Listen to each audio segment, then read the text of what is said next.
நம்ம வீரர்களுமே இருக்காங்க தானே.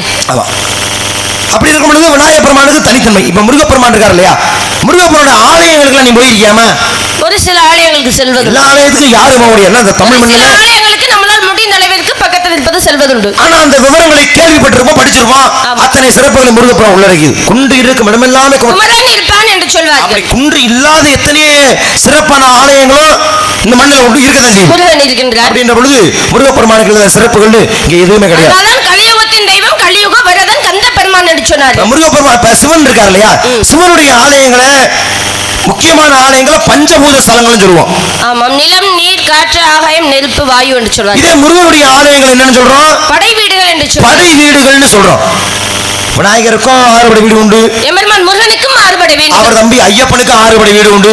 இத்தனை சரித்திரங்கள் உள்ளடக்கியது இவர்களுக்கான சிறப்பு.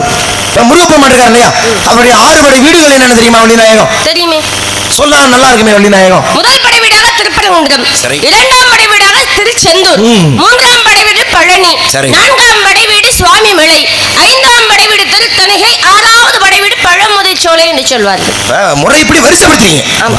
பழனி திருச்செந்தூர் அப்படி ஆரம்பிக்காம முறைப்படி. ஏன்னா சில பேர் என்ன நினைக்கிறாங்கன்னா, எப்பா சின்ன பிள்ளையில இருக்காருப்பா பழனியில கோமலாண்டியா, அப்ப அதுவாப்பா முதலா இருக்கும். ஆனா அதை விடுங்கப்பா, சுவாமி மலையில இன்னும் சின்ன பிள்ளையா உபதேசம் செய்து சிவகுருநாதரா இருக்காரு, அப்ப அதுதான்ப்பா இருக்கும் அப்படின்னு நினைப்பாங்க. ஆனால் முதல் படைவீடாக வகுக்கப்படுவது திருப்பரங்குன்றத்தை. ஏன் திருப்பரங்குன்றம் முதல் படைவீடு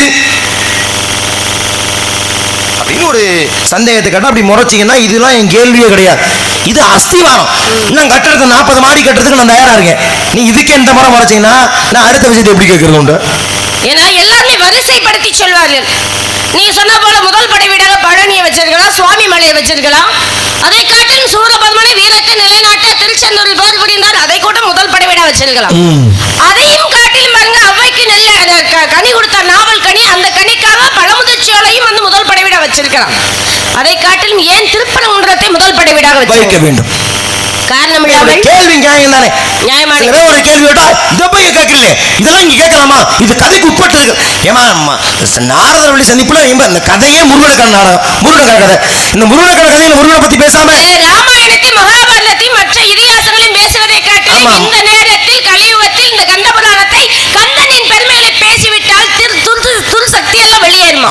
அது ஒரு தன்மை. கோவலன் போய் இங்க போய் இதை செஞ்சான்னு சொல்றதோ, இல்ல சேரன் செங்கோட்டை போய் அவரை அதை போய் அங்க செஞ்சான்னு சொல்றது காட்டிலும் எம்பெருமான் முருகனுடைய சிறப்புகளை பேசுறதுக்கு நம்ம புண்ணியம் பண்ணிருக்கணும். கேட்கிற அவங்களுக்கு புண்ணியம் என்ன? முதல்ல திருப்பரங்குன்றம் யாரோட இடம் அப்படின்னா தன்னுடைய தகப்பனாரோட இடம். சிவபெருமான் அங்கே குடிகொண்டிருக்கிறார் சத்தியகிரீஸ்வரராக. இந்த தகப்பனார்